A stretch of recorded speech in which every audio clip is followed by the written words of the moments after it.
తెలివైన కోడి.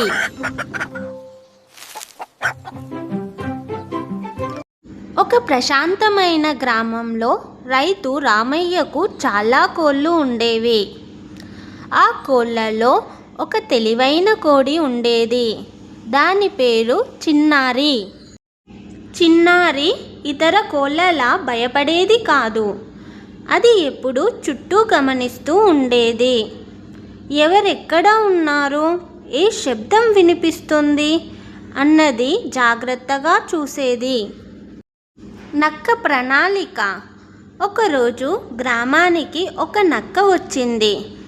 ఈ కోళ్ళల్లో ఒకదాన్ని పట్టుకుంటే చాలు అని అనుకుంది. రాత్రి అయ్యాక నక్క మెల్లగా కోళ్ళ షెడ్డు దగ్గరకు వచ్చింది. మిగతా కోళ్ళు నిద్రలో ఉన్నాయి.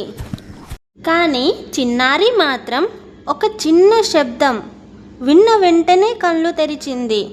ఏదో అనుమానాస్పదం ఉంది అని అనుకుంది. చిన్నారి తెలివి. నక్క లోపలికి రావడానికి ప్రయత్నించగా చిన్నారి గట్టిగా కూయలేదు. అది మొదట మెల్లగా ఇతర కోళ్లను లేపింది. శబ్దం చెయ్యకండి, నక్క వచ్చింది అని చెప్పింది. తర్వాత ఒక్కసారిగా గట్టిగా కొకరొక్కో అని అరవసాగింది. రైతు రామయ్య మేల్కొని కర్రతో బయటికొచ్చాడు. నక్క భయపడి పారిపోయింది. గౌరవం. మరుసటి రోజు రైతు అన్నాడు, ఈ కోడి చాలా తెలివైనది. ఇది లేకపోతే మన కోళ్ళు ప్రమాదంలో పడేవి. అప్పటి నుంచి చిన్నారిని అందరూ గౌరవంగా చూశారు. మిగతా కోళ్ళు కూడా అప్రమత్తంగా ఉండడం నేర్చుకున్నాయి. నీతి. అప్రమత్తత మరియు సమయస్ఫూర్తి ప్రాణాలను కాపాడుతాయి. చిన్నవారైనా తెలివితో పెద్ద పని చేయగలరు. మరొక కథ, తెలివైన గుర్రం. ఒక గ్రామంలో శంకర్ అనే వ్యాపారి ఉండేవాడు. అతనికి ఒక బలమైన అందమైన గుర్రం ఉండేది. ఆ గుర్రం పేరు వీరుడు. వీరుడు చాలా శక్తివంతమైనదే కాకుండా చాలా తెలివైనదిగా కూడా పేరొందింది. శంకర్ ఎక్కడికైనా వెళ్ళినా వీరుడిని వెంట తీసుకెళ్లేవాడు. ప్రమాదకరమైన వంతెన. ఒకరోజు శంకర్ దూరమైన పట్టణానికి సరుకులు తీసుకెళ్తున్నాడు. మధ్యలో ఒక పాత చెక్క వంతెన ఉంది. వర్షాలు కురిసిన తర్వాత అది బలహీనంగా మారింది. శంకర్ ఎప్పటిలాగే వంతెన దాటాలని అనుకున్నాడు. కానీ వంతెన దగ్గరకు రాగానే వీరుడు ఒక్కసారిగా ఆగిపోయింది.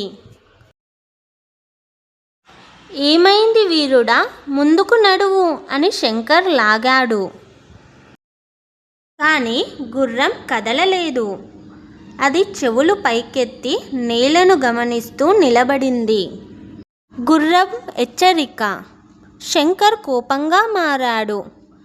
ఇప్పుడే వెళ్ళాలి, ఆలస్యం అవుతుంది అని బలంగా లాగాడు. వీరుడు మాత్రం ఒక్క అడుగు కూడా ముందుకు వెయ్యలేదు. అది కాళ్ళతో నేలను కొట్టింది, గట్టిగా హీనించింది. అప్పుడే వంతెనలో నుంచి క్రాక్ అనే శబ్దం వినిపించింది. కొన్ని పలకలు విరిగిపోయాయి. శంకర్ ఒక్కసారిగా అర్థం చేసుకున్నాడు. అయ్యో, ఈ వంతెన కూలిపోబోతుంది అని వెనక్కి తగ్గాడు. కొద్దిసేపటికే వంతెన పూర్తిగా కూలిపోయింది. నిజమైన తెలివి. శంకర్ గుర్రం మెడను తట్టి అన్నాడు, నువ్వు లేకపోతే నేను ఈరోజు బ్రతికి ఉండేవాడిని కాదు. వీరుడు ముందే నేల బలహీనంగా ఉందని గుర్తించింది. దాని అనుభవం, గమనించే శక్తి శంకర్ ప్రాణాలను కాపాడింది. ఆ రోజు నుంచి శంకర్ గుర్రం మాట వినకుండా ఏ పని చెయ్యలేదు.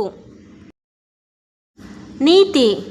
అనుభవం మరియు గమనించే శక్తి కూడా తెలివే. మనతో ఉన్నవారి సూచనలు చిన్నవిగా కనిపించినా వాటిని గౌరవించాలి.